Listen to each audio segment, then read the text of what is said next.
the novice goes, why did you do that? Well, because.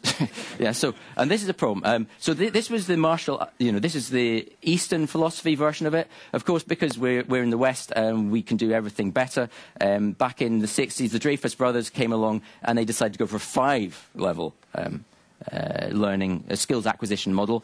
This is actually what's generally adopted throughout the learning and teaching community, and it goes from novice through to expert, and there's a lot of work on that you can go and read. But basically, both of these, both of the Shuhari and the Dreyfus skills acquisition model are saying the same things. People that are novices learn differently and behave differently from people that are experts.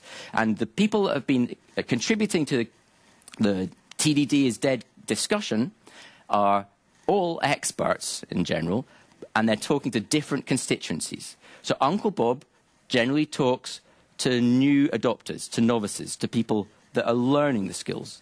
And therefore he has a very strong message, which is just do it, right? Because he's at the follow the rule level.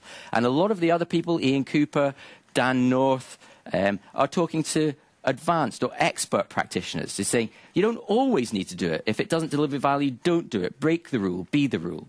And it's really difficult as a consumer of information on the internet to know who they're actually addressing and maybe also what level you're at.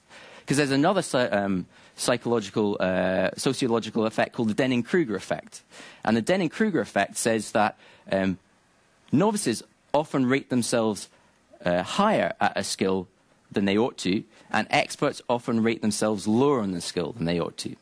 So I've often interviewed C++ developers who rate themselves at 8 or 9. Bjarne Stroustrup, the inventor of C++, rated himself at 6. So